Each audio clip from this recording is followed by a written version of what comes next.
inay.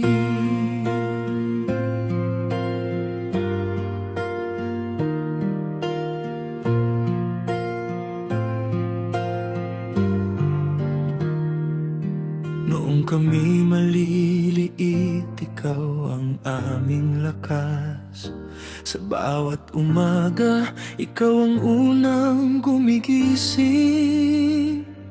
Pawis at pagod, hindi mo ininda. Basta kami ligtas at may pag-asang dala. Tinuruan mo kaming mangarap at lumaban. Kahit kapos, hindi mo kami pinabayaan. Sa bawat luha mo na lihim mong itinago, ngayon lang namin lubos na naunawaan. Lumipas ang mga taon, nagbago ang takbo ng buhay. Isa-isa kaming lumipad sa iba't ibang landas. Maligayang kaarawan, mahal naming inay. Ikaw ang ilaw ng aming tahanan at buhay.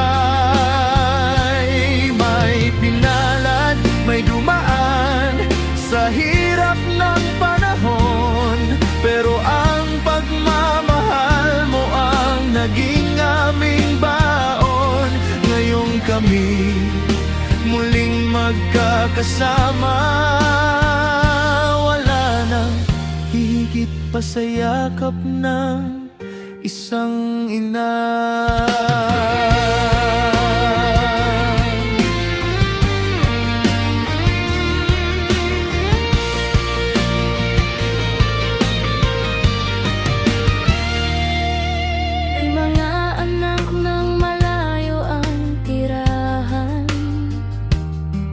May iba namang patuloy pang lumalaban.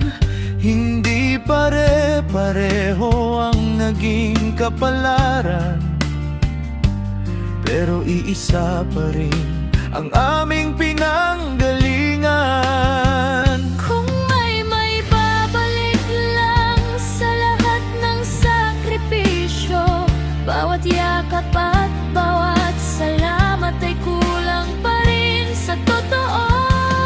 Ang hiling namin ay kalusugan at mahabang buhay, upang makasama ka pa sa marami pang tagumpay. Maligayang kaarawan, mahal naming inay. Ikaw ang dahilan kung bakit kami lumalaban sa buhay. Hindi man pare-pareho ang naging aming daan, sa puso mo pa rin kami laging uwian. Habang buo ang pamilya sa espesyal mong araw, salamat inay. Ikaw ang pinakamagandang biyaya ng may kapal.